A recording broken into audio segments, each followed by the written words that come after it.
Barcelona ਵਿੱਚ ਇੱਕ plus ਹੈ ਜਿਹਨੂੰ ਤਿੰਨ ਚਿਮਨੀਆਂ ਦਾ ਪਲੱਸ ਕਿਹਾ ਜਾਂਦਾ ਹੈ। ਉਹਦੇ ਵਿੱਚ ਰੀਸੈਂਟਲੀ ਪਾਕ ਫੈਡਰੇਸ਼ਨ ਨੇ ਨਾ ਜਸ਼ਨੀ ਆਜ਼ਾਦੀ ਦਾ ਇੱਕ ਪ੍ਰੋਗਰਾਮ ਕੀਤਾ ਤੇ ਮੇਰੀ ਬੇਟੀ ਉਹਦੇ ਨਾਲ ਮੈਨੂੰ ਨਾ ਜਾਣ ਦਾ ਜ਼ਰਾ ਇਤਫਾਕ ਹੋਇਆ। ਛੋਟੀ ਸੀ, ਮੈਂ ਚਲੋ ਆਪਣੇ ਕਲਚਰ ਨਾਲ ਟੱਚ 'ਚ ਰਵੇ ਤੇ ਉਹਦੇ ਵਾਸਤੇ ਮੈਂ ਇਹਨੂੰ ਉਸ ਪ੍ਰੋਗਰਾਮ ਤੇ ਲੈ ਕੇ ਗਿਆ। ਲੇਕਿਨ ਉਸ ਪ੍ਰੋਗਰਾਮ ਤੇ ਜਾ ਕੇ ਜਿੱਥੇ ਮੈਂ ਉਹਨਾਂ ਨੂੰ ਸਰਾਹਾਂਗਾ ਪਾਕ ਫੈਡਰੇਸ਼ਨ ਵਾਲਿਆਂ ਨੂੰ ਕਿ ਉਹਨਾਂ ਨੇ ਬੜਾ ਅੱਛਾ ਪ੍ਰੋਗਰਾਮ ਆਰਗੇਨਾਈਜ਼ ਕੀਤਾ। ਦੂਸਰਾ ਮੈਂ ਕੁਝ ਬੰਦਿਆਂ ਦੇ ਬਾਰੇ 'ਚ ਤਨਕੀਦ ਵੀ ਕਰਾਂਗਾ ਕਿ ਇੱਕ ਪ੍ਰਾਈਵੇਟ ਫੰਕਸ਼ਨ ਸੀ, ਇੱਕ ਮਤਲਬ ਲੋਕਲ ਫੈਡਰੇਸ਼ਨ ਪਾਕਿਸਤਾਨੀਆਂ ਦੀ ਉਹ ਬਣਾ ਰਹੀ ਹੈ ਤੇ ਉਹਨੂੰ ਪੋਲੀਟੀਕਲ ਬਣਾਇਆ ਜਾ ਰਿਹਾ ਸੀ ਬਕਾਇਦਾ। ਨੋ ਮੈਟਰ ਇਹਦੇ ਵਿੱਚ ਜਿੰਨੇ ਹਰ ਹਰ ਜਮਾਤ ਦੇ ਬੰਦੇ ਹੋਣਗੇ, ਪੀਪਲਸ ਪਾਰਟੀ ਦੇ ਵੀ ਹੋਣਗੇ, ਨੂਨ ਲੀਗ ਦੇ ਵੀ, ਜਿਹਨੇ ਵੀ ਹੋਣਗੇ, ਲੇਕਿਨ ਉਹਨੂੰ ਬਹੁਤ ਜ਼ਿਆਦਾ ਪੋਲੀਟੀਕਲ ਬਣਾਇਆ ਗਿਆ।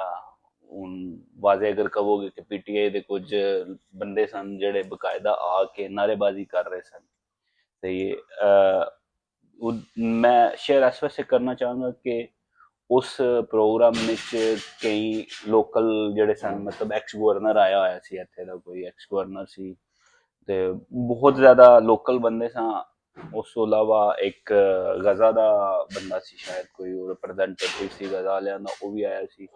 ਤੁਸੀਂ ਇੱਕ ਪ੍ਰਾਈਵੇਟ ਫੰਕਸ਼ਨ ਨੂੰ ਪੋਲੀਟੀਸਾਈਜ਼ ਕਰ ਰਹੇ ਹੋ। ਕੌਮੀ ਫੰਕਸ਼ਨ ਕੌਮੀ ਫੰਕਸ਼ਨ ਹੈ ਇੱਕ, ਮਤਲਬ ਲੇਕਿਨ ਇੱਕ ਪ੍ਰਾਈਵੇਟ ਆਰਗੇਨਾਈਜੇਸ਼ਨ ਕਰ ਰਹੀ ਹੈ। ਹਾਂ ਬਿਲਕੁਲ ਸਹੀ। ਜੇ ਅਗਰ ਤੁਸੀਂ ਆ ਕੇ ਇhtਜਾਜ ਕਰਨਾ ਚਾਹੁੰਦੇ ਹੋ, ਜੋ ਵੀ ਕਰਨਾ ਚਾਹੁੰਦੇ ਹੋ, ਤੁਸੀਂ ਕੌਂਸੂਲੇਟ ਨੇ ਜਿਹੜਾ ਪ੍ਰੋਗਰਾਮ ਕੀਤਾ ਸੀ, ਤੁਸੀਂ ਜਾ ਕੇ ਉਹਦੇ ਵਿੱਚ ਜਾ ਕੇ ਨਾਅਰੇ ਲਾਓ, ਜੋ ਮਰਜ਼ੀ ਕਰੋ, ਲੇਕਿਨ ਇੱਕ ਅਗਰ ਇhtਜਾਜ ਕਰਨਾ ਤਾਂ ਉਹਦਾ ਇੱਕ ਦੇਖੋ ਪਰਮਿਸ਼ਨ ਲਓ, ਕਿਸੇ ਵੀ ਜਗ੍ਹਾ ਤੇ ਪਲੱਸ ਦੁਨੀਆ 'ਚ ਲੈ ਲਓ, ਜਿੱਥੇ ਮਰਜ਼ੀ ਲੈ ਲਓ, ਹਾਂਜੀ ਉੱਥੇ ਇhtਜਾਜ ਕਰੋ, ਇੱਕ ਵੱਖਰੀ ਚੀਜ਼ ਹੈ। ਤੇ ਬਿਲਕੁਲ ਇਹੀ ਚੀਜ਼ ਸੀ ਕਿ ਮੈਂ ਸਿਰਫ ਇਹ ਵੀਡੀਓ ਇਸ ਵਾਸਤੇ ਸਪੈਸ਼ਲੀ ਬਣਾ ਰਿਹਾ ਕਿ ਖੁਦਾਰਾ ਜਦੋਂ ਵੀ ਕੋਈ ਇਸ ਤਰ੍ਹਾਂ ਦਾ ਕੌਮੀ ਪ੍ਰੋਗਰਾਮ ਹੋਵੇ ਤੇ ਉਹਦੇ ਵਿੱਚ ਉਹਨੂੰ ਪੋਲੀਟੀਸਾਈਜ਼ ਕਰਨ ਤੋਂ ਇਗਨੋਰ ਕਰੋ, ਕਿਉਂਕਿ ਸਿਰਫ ਤੁਸੀਂ ਪੋਲੀਟੀਸਾਈਜ਼ ਕਰ ਰਹੇ ਹੁੰਦੇ ਹੋ, ਉਹਦੇ ਵਿੱਚ ਫੈਮਲੀਆਂ ਆਈਆਂ ਹੁੰਦੀਆਂ ਨੇ, ਬੱਚੇ ਆਏ ਹੁੰਦੇ ਨੇ, ਉਹ ਇੱਥੇ ਪੈਦਾ ਹੋਏ ਨੇ, ਉਹਨਾਂ ਨੂੰ ਆਪਣਾ ਕਲਚਰ ਕਾਈਂਡਲੀ ਨਾ ਸਿਖਾਓ। ਤੁਹਾਡੀ ਮਿਹਰਬਾਨੀ। ਇੱਕ ਨਾ ਇਹ ਪ੍ਰੋਗਰਾਮ ਹੋਇਆ ਸੀ ਕਾਫੀ ਅਰਸਾ ਪਹਿਲਾਂ ਦੀ ਗੱਲ ਹੈ, ਇੱਥੇ ਆਰਐਫ ਲੋਆ ਦਾ ਇੱਕ ਕੰਸਰਟ ਹੋਇਆ ਸੀ ਇੱਥੇ ਹੀ, ਉਹ ਕਰਵਾ ਰਹੀ ਸੀ ਬਾਰਸਲੋਨਾ ਜਿਹੜੀ ਜੁੰਤਾ ਮੈਸੀ ਉਹਨੇ ਕਰਵਾਇਆ ਸੀ। ਅੱਛਾ, ਕਾਫੀ ਸਾਲ ਪਹਿਲਾਂ ਦੀ ਗੱਲ ਹੈ। ਉਹਦੇ ਵਿੱਚ ਵੀ ਇਹੀ ਹੋਇਆ ਸੀ।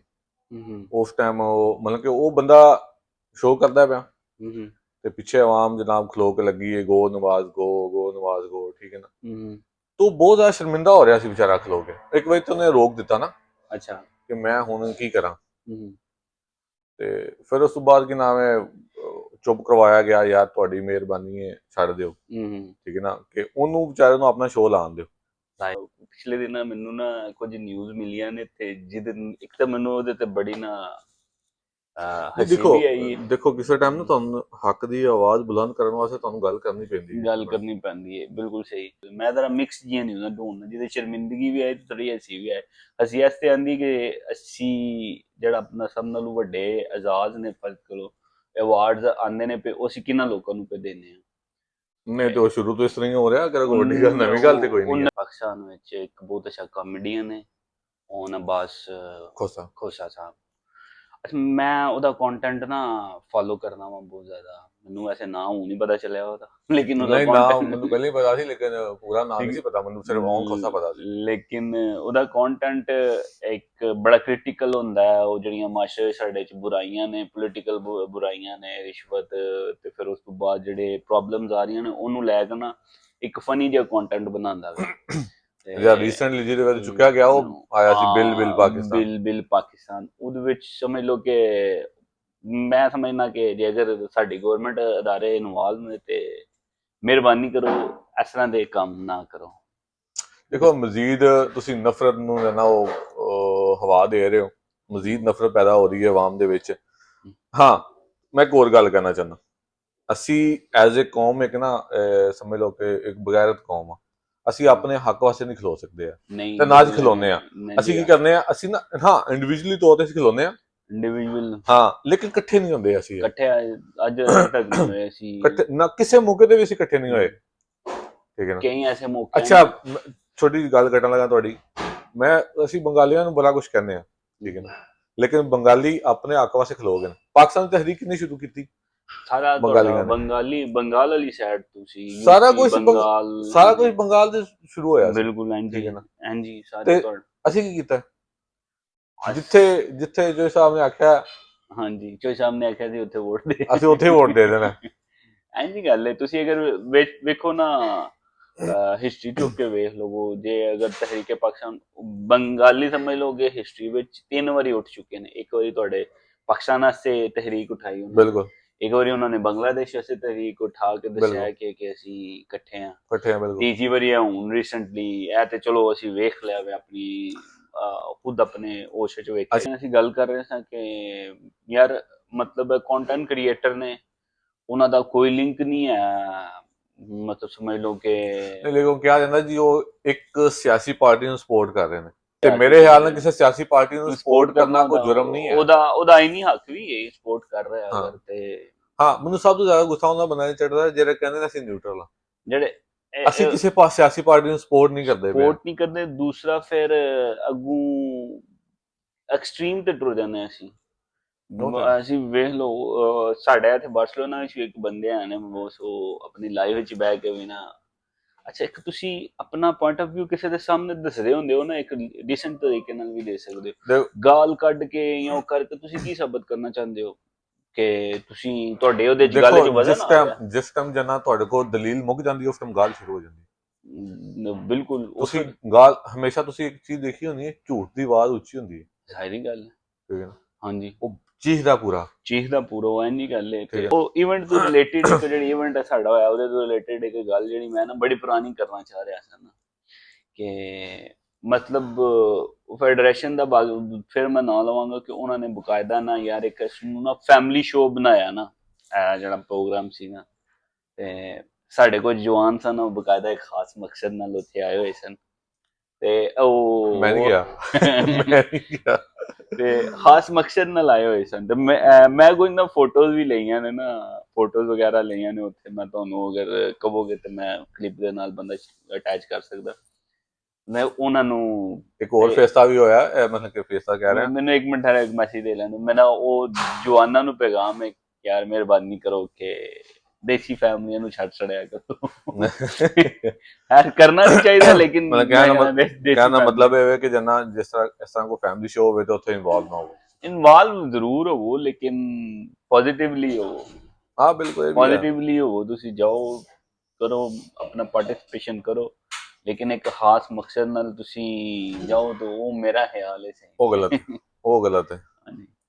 ਮੈਂ ਇੱਕ ਇੱਥੇ ਮੈਨੂੰ ਇੱਕ ਗੱਲ ਇੱਕ ਯਾਦ ਆ ਰਹੀ ਸੀ, ਜਿਹੜੀ ਉਹ ਪਾਕਿਸਤਾਨ ਹਕੂਮਤ ਦੀ ਗੱਲ ਹੋ ਰਹੀ ਸੀ ਉਸ ਟਾਈਮ, ਤੇ ਮੈਂ ਉਹ ਗੱਲ ਜ਼ਿਹਨ ਚ ਮੇਰੇ ਆ ਗਈ ਕਿ ਇੱਕ ਨਾ ਬਾਦਸ਼ਾਹ ਸੀ, ਠੀਕ ਹੈ ਨਾ। ਅੱਛਾ ਇਹ ਕਹਾਣੀ ਨਾ ਸਟੋਰੀ ਹੈ, ਤੇ ਇਹਨੂੰ ਦੋ ਤਰੀਕੇ ਨਾਲ ਸੁਣਾਇਆ ਜਾਂਦਾ ਅਕਸਰ, ਠੀਕ ਹੈ ਨਾ।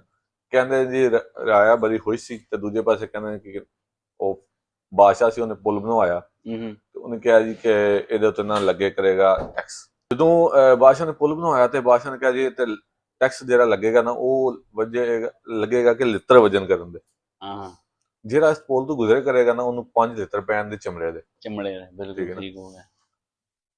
ਉਹ ਜਨਾਬ ਆਵਾਮ ਨਹੀਂ ਬੋਲੀ ਹੈ, ਜਿਸ ਤਰ੍ਹਾਂ ਸਾਡੀ ਨਹੀਂ ਬੋਲਦੀ, ਜ਼ਾਹਿਰੀ ਗੱਲ ਕਿ ਉਹਨੇ ਕਿਹਾ ਜੀ ਠੀਕ ਹੈ ਜੀ। ਉਹ ਜਿਹੜਾ ਬੰਦਾ ਲੰਘ ਰਿਹਾ ਉਹ 5 ਲਿੱਤਰ ਖਾ ਰਿਹਾ, ਜਿਹੜਾ ਬੰਦਾ ਲੰਘ ਰਿਹਾ 5 ਲਿੱਤਰ ਖਾ ਰਿਹਾ।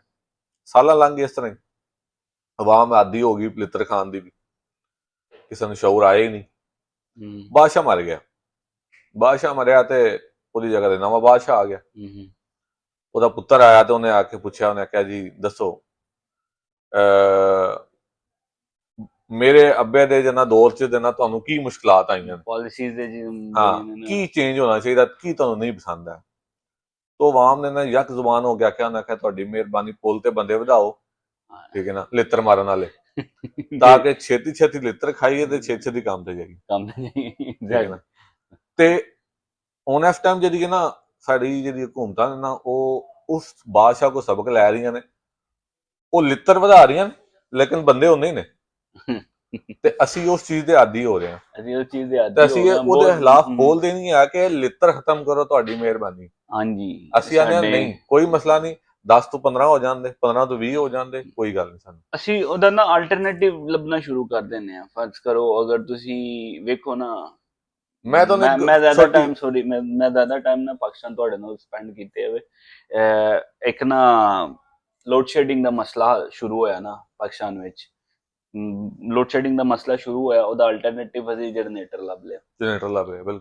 ਠੀਕ ਹੈ, ਉਹ ਥੋੜਾ ਜ਼ਿਆਦਾ ਵਰਸ ਹੋਇਆ ਜਨਰੇਟਰ ਤੋਂ, ਮਤਲਬ ਤੂੰ ਗੈਸ ਦੀ ਵੀ ਉਹ ਲੋਡ ਸ਼ੈਡਿੰਗ ਹੋ ਗਈ ਨਾ, ਅਸੀਂ ਸੋਲਰ ਲੱਭਣਾ ਸ਼ੁਰੂ ਕਰ ਛੜਿਆ। ਸਹੀ ਹੈ, ਗੈਸ ਵਾਸਤੇ ਅਸੀਂ ਕੰਪਰੈਸਰ ਲਾਏ ਹੋਏ ਨੇ ਬਿਲਕੁਲ ਹਰ ਘਰ 'ਚ, ਲੇਕਿਨ ਇਲੀਗਲ ਹੈ। ਹਰ ਚੀਜ਼ ਦਾ ਨਾ ਅਸੀਂ ਆਲਟਰਨੇਟਿਵ ਲੱਭਣਾ ਸ਼ੁਰੂ ਕਰ ਦਿੰਦੇ ਹਾਂ, ਬਜਾਏ ਕਿ ਉਹਦਾ ਕੋਈ ਹੱਲ ਕੱਢਿਆ ਜਾਏ, ਉਹਦੇ ਹਾਲਾਤ ਵਿੱਚ ਜਾਂਚ ਕੀਤਾ ਜਾਏ ਕਿ ਹਾਂਜੀ ਜਾਂਚ ਇਹ ਗੱਲ ਸੋਲੂਸ਼ਨ ਸਹੀ ਨਹੀਂ ਅਸੀਂ ਹੈ। ਉਹਦਾ ਆਲਟਰਨੇਟਿਵ ਕੱਢਣਾ ਸ਼ੁਰੂ ਕਰ ਦਿੰਦੇ ਹਾਂ। ਸਾਡੀ ਇਹ ਬਹੁਤ ਸਾਡੀ ਜ਼ਿਆਦਾ ਨੇਚਰ ਬਣ ਗਈ ਇਸ ਤਰ੍ਹਾਂ ਦੀ, ਨੇਚਰ ਬਣ ਗਈ ਨਾ ਨੇਚਰ ਕਿ ਬਣ ਗਈ ਹੈ। ਦੇਖੋ ਅਸੀਂ ਇਹ ਨਹੀਂ ਕਹਿੰਦੇ ਆ ਕਿ ਬਿਜਲੀ ਦਾ 50,000 ਬਿੱਲ ਆ ਗਿਆ, ਕੱਟ ਕੀਤਾ ਬਿਜਲੀ ਮੀਟਰ ਕੱਟ ਕੀਤੇ, ਹਾਂਜੀ ਠੀਕ ਹੈ ਨਾ, ਮੈਂ 50,000 ਕਿੱਥੋਂ ਦੇਵਾਂ ਜਿਹਦੇ ਕੋਲ ਹੈ ਹੀ ਨਹੀਂ। ਉਹ ਕੀ ਕਰਦਾ ਪਿਆ, ਜਾਂਦਾ ਜਾ ਕੇ ਸੋਨੇ ਦੀ ਚੀਜ਼ਾਂ ਵੇਚਦਾ ਪਿਆ, ਮਤਲਬ ਉਹ ਵੇਚ ਆਪਣੇ ਕੇ ਰਿਸੋਰਸਿਸ ਵੇਚ ਰਿਹਾ, ਆਪਣੇ ਰਿਸੋਰਸਿਸ ਵੇਚ ਰਿਹਾ ਤੇ ਬਿੱਲ ਪੇ ਕਰਦਾ ਪਿਆ। ਤੇ ਹਕੂਮਤ ਨੂੰ ਪਤਾ ਹੈ, ਉਹਨੂੰ ਪਤਾ ਹੈ ਸਾਨੂੰ ਕੋਈ ਮਸਲਾ ਨਹੀਂ, ਸਾਨੂੰ ਬਿੱਲ ਲੱਭ ਜਾਣਾ, ਭਾਵੇਂ ਇਹ ਆਪਣਾ ਗੁਰਦਾ ਵੇਚੇ, ਭਾਵੇਂ ਆਪਣਾ ਜੋ ਮਰਜ਼ੀ ਵੇਚੇ, ਇਹ ਸਾਨੂੰ ਬਿੱਲ ਲੱਭ ਜਾਣਾ, ਕਿਉਂਕਿ ਅਸੀਂ ਡਰੇ ਹੋਏ ਆ। ਪਾਕਿਸਤਾਨੀ ਲੀਡਰ ਸੀ ਨਾ, ਇੱਕ ਪਾਕਿਸਤਾਨੀ ਲੀਡਰ ਹੈ, ਉਹ ਪਤਾ ਕੀ ਕਹਿੰਦਾ ਸੀ ਪੈਟਰੋਲ ਦੇ ਬਾਰੇ ਚ। ਉਹਨੇ ਕਿਹਾ ਸੀ ਉਹ ਪੈਟਰੋਲ ਮਹਿਲੇ 50 ਤੋਂ 60 ਦੀ ਰੇਂਜ ਦੇ ਵਿੱਚ ਮੁਸ਼ਰਫ ਸੀ।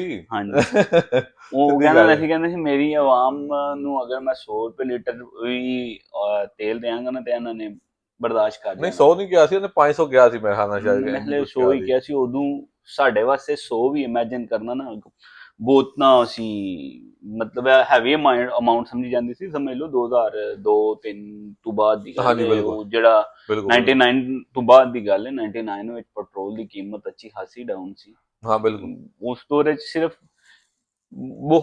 ਓਵਰਆਲ ਉਹਦੀ ਗੱਲ ਸਮਝ ਲਓ ਕਿ ਕਿਸੇ ਹੱਦ ਤੱਕ ਨਹੀਂ, ਬਹੁਤ ਹੱਦ ਤੱਕ ਸੱਚ ਹੈ। ਹੁਣ 250 ਪੌਣੇ 300 ਰੁਪਇਆ ਦਾ ਪੈਟਰੋਲ ਤੇ ਨਹੀਂ, ਤੁਸੀਂ 300 ਪੈਟਰੋਲ ਲੈ ਰਹੇ ਹੋ ਤਾਂ ਕੋਈ ਬੰਦਾ ਇhtਜਾਜ ਨਹੀਂ ਕਰ ਰਿਹਾ, ਕੋਈ ਬੰਦਾ ਨਹੀਂ ਕਰ ਰਿਹਾ, ਕੋਈ ਬੋਲਦਾ ਬੰਦਾ ਪਿਆ, ਕੋਈ ਬੰਦਾ, ਬਲਕਿ ਉਹਦੇ ਬਜਾਏ ਮੇਰਾ ਇੱਕ ਦੋਸਤ ਹੈ ਤੇ ਉਹ ਜਨਾਬ ਕੰਮ ਕਰਦਾ ਪਿਆ ਬਾਈਕਿਆਂ ਤੇ, ਉਹ ਕੋਈ ਬਾਈਕ ਹੈ, ਸੁਬਹ ਵਾਪਸ ਜਾਣਾ ਹੁੰਦਾ ਉਹਨੇ, ਅੱਛਾ, ਤੇ ਉਹ ਬਾਈਕ ਐਪਲੀਕੇਸ਼ਨ ਯੂਜ਼ ਪਿਆ ਕਰਦਾ, ਤੇ ਉਹ ਪਹਿਲਾਂ ਕਿਸੇ ਬੰਦੇ ਨੂੰ ਚੁੱਕਦਾ, ਉਹਨੂੰ ਉਹਦੇ ਦਫ਼ਤਰ ਛੱਡਦਾ, ਉਹਨੂੰ ਛੱਡ ਕੇ ਅੱਛਾ, ਉਸ ਤੋਂ ਬਾਅਦ ਫਿਰ ਕੀ ਨਾਮ ਹੈ ਆਪਣੇ ਦਫ਼ਤਰ ਜਾਂਦਾ।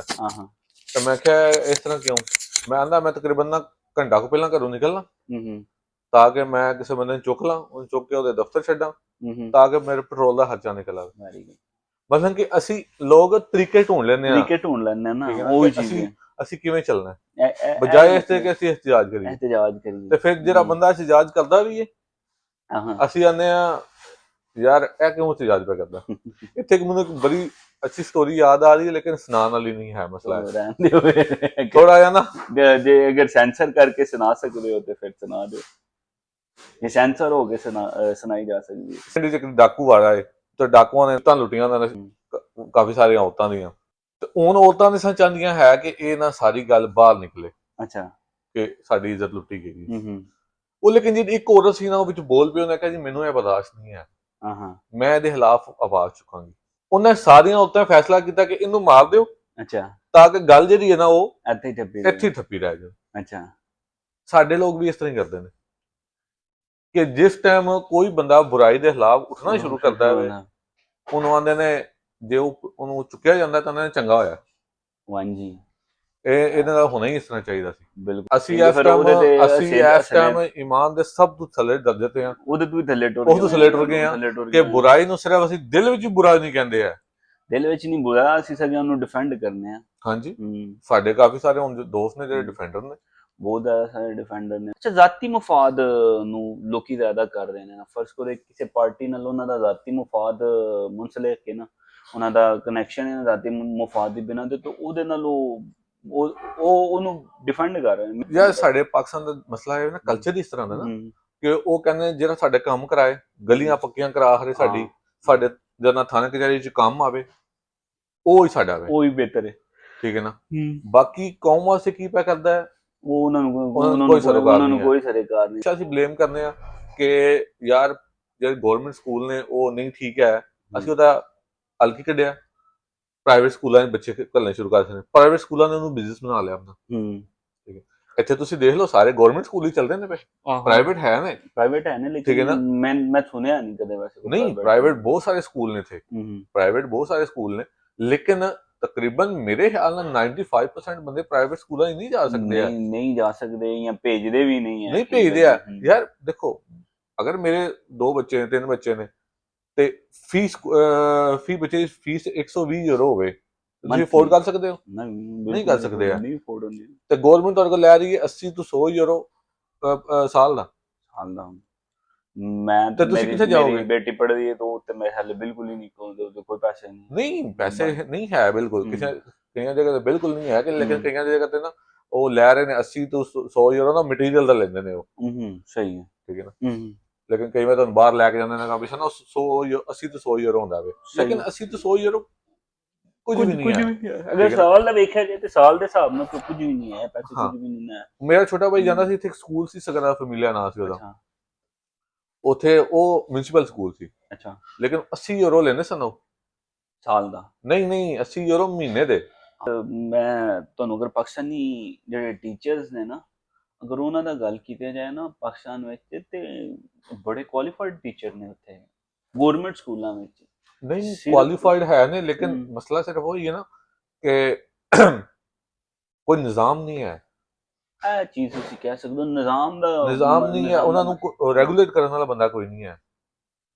ਸਿਸਟਮ ਸਾਰਾ ਬਣੇ, ਸਿਸਟਮ ਬਣਿਆ, ਸਿਸਟਮ ਤੇ ਅਮਲ ਦਰਾਮਦ ਕੋ ਨਹੀਂ ਨਾ ਹੈ। ਮਸਲਾ ਪਤਾ ਕੀ ਹੈ, ਉਹਨਾਂ ਨੇ ਚੈੱਕ ਕਰਨ ਵਾਸਤੇ, ਉਦੋਂ ਫਿਰ ਰੀਚੈਕ ਕਰਨ ਵਾਸਤੇ ਸਾਰਾ ਸਿਸਟਮ ਬਣਾਇਆ, ਲੇਕਿਨ ਅਸੀਂ ਉਹਦੇ ਨਾਲ ਤੋੜ ਕੱਢਣੇ ਸ਼ੁਰੂ ਕਰ ਦਿੰਨੇ। ਗੁਲਾਮ ਕੌਮਾਂ ਦੇ ਇਹ ਹਿਸਾਬ ਨੇ, ਬਜਾਏ ਕਿ ਉਹਨੂੰ ਫਾਲੋ ਕਰਨ ਦੇ, ਅਸੀਂ ਉਹਨਾਂ ਦੇ ਨਾਲ ਤੋੜ ਕਰਨੇ ਸ਼ੁਰੂ ਕਰਨੇ ਫਾਰਿਗ, ਫਿਰ ਅਸੀਂ ਕਨੈਕਸ਼ਨ ਮਿਲਾਣਾ ਸ਼ੁਰੂ ਕਰ ਦਿੰਨੇ, ਉਹ ਇਹਦੇ ਨਾਲ ਕਨੈਕਸ਼ਨ ਕੱਢ ਲਈ, ਉਹ ਇਧਰੋਂ ਕਨੈਕਸ਼ਨ ਕੱਢ ਲਈ, ਠੀਕ ਹੈ। ਫਿਰ ਸਾਨੂੰ ਪਤਾ ਹੁੰਦਾ ਹੈ ਯਾਰ ਉਹਨੇ ਫਲਾਣੇ ਦਿਨ ਆਣਾ ਹੈ, ਤੇ ਫਲਾਣੇ ਦਿਨ ਆਣਾ, ਤੇ ਉਹਨੂੰ ਅਸੀਂ ਉਸ ਹਿਸਾਬ ਨਾਲ ਪ੍ਰੋਟੋਕਾਲ ਦੇਣਾ, ਉਸ ਹਿਸਾਬ ਨਾਲ ਆਪਣੀ ਤਿਆਰੀ ਕਰਨੀ ਹੈ। ਮੈਂ ਫਿਰ ਉਹ ਜਿਹੜਾ ਇਵੈਂਟ ਹੋਇਆ, ਉਹ ਇਵੈਂਟ ਦੀ ਗੱਲ ਕਰਾਂਗਾ। ਉੱਥੇ ਇੱਕ ਲੜਕੀ ਸੀ, ਮੇਰੇ ਖਿਆਲ ਨਾਲ ਉਹਦਾ ਨਾਂ ਸ਼ਿਫਾ ਚੌਧਰੀ ਸੀ ਸ਼ਾਇਦ, ਉਹਨੇ ਨਾ ਬੜੀ ਅੱਛੀ ਬਹੁਤ ਜ਼ਬਰਦਸਤ ਤਕਰੀਰ ਕੀਤੀ ਸੀ। ਮੇਰੀ ਸਪੈਨਿਸ਼ ਪੂਰੀ ਜੀ ਵੈਸੇ, ਮੈਂ ਤੁਹਾਨੂੰ ਸੱਚੀ ਕਰਦੇ, ਲੇਕਿਨ ਉੱਥੇ ਸਾਡੇ ਨਾਲ ਇੱਕ ਨਾ ਸਪੈਨਿਸ਼ ਨੇਟਿਵ ਸਪੀਕਰ ਸੀ, ਉਹ ਕਹਿ ਰਿਹਾ ਸੀ ਕਿ ਇਸ ਲੜਕੀ ਨੇ ਬਹੁਤ ਅੱਛੇ ਵਰਡਸ ਯੂਜ਼ ਕਰਕੇ ਬਹੁਤ ਜ਼ਬਰਦਸਤ ਤਰੀਕੇ ਨਾਲ ਡਿਸਕ੍ਰਾਈਬ ਕੀਤਾ ਪਾਕਿਸਤਾਨੀ ਜਿਹੜੀ ਤਹਿਰੀਕ ਸੀ ਉਹਦੀ ਆਜ਼ਾਦੀ ਦੀ, ਉਹਨੂੰ ਬਹੁਤ ਅੱਛੇ ਤਰੀਕੇ ਨਾਲ ਡਿਸਕ੍ਰਾਈਬ ਕੀਤਾ। ਤੇ ਮੈਂ ਉਸ ਲੜਕੀ ਦੀ ਬਹੁਤ ਤਾਰੀਫ ਕਰਨਾ ਚਾਹ ਰਿਹਾ ਸਾਂ, ਕਿ ਮੈਂ ਕਿਹਾ ਉਹਨੂੰ ਵੈਰੀ ਗੁੱਡ ਕਹਿਣਾ ਚਾਹ ਰਿਹਾ ਸਾਂ ਕਿ ਬਹੁਤ ਜ਼ਬਰਦਸਤ।